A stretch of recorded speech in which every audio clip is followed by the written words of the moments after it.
Hello bachcho, let's see the question. The principle of immunization or vaccination is based on which property of immune system? Option A to produce antibodies and option B to retain memory and option C to differentiate self and non-self and option D all of the above.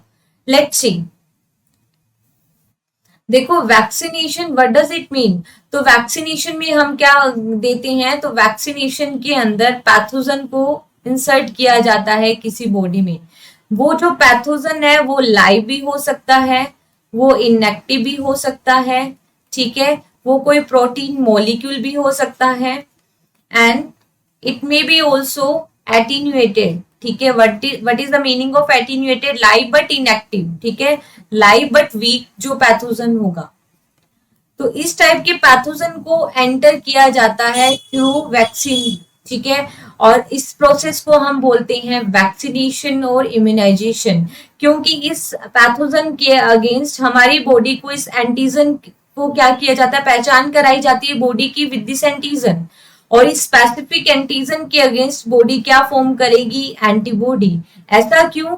क्योंकि हमारे immune system के पास कुछ ऐसी sales होती हैं जिनके पास क्या रहती है, मेमोरी रिटेन रहती है। ठीक है, मेमोरी स्टोर रहती है कि इन फ्यूचर अगर ये एंटीजन बॉडी में रियल में एंटर करता है तो उसके अगेंस्ट बॉडी तुरंत एक्शन लेती है और तुरंत एंटीबॉडी फॉर्म करती है।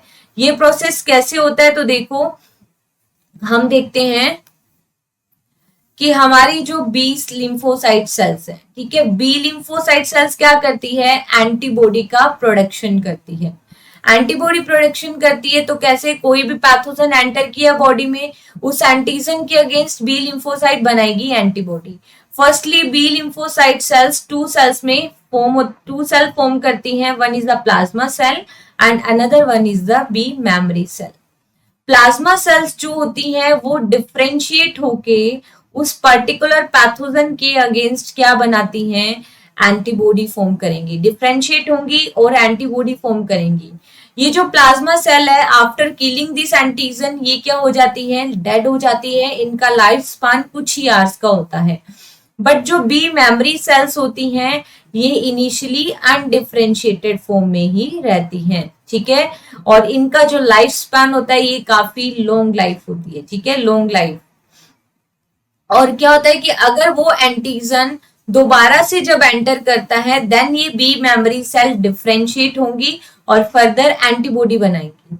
इसी तरीके से जो टी लिम्फोसाइट सेल्स है वो टी मेमोरी सेल में कन्वर्ट होके, ठीक है, टी मेमोरी सेल में बनी रहेंगी। कहां पे स्टोर रहेंगी, लिम्फोसाइट्स के अंदर। ठीक है, लिम्फोइड ऑर्गन्स के अंदर लिम्फोसाइट्स में स्टोर रहेंगी।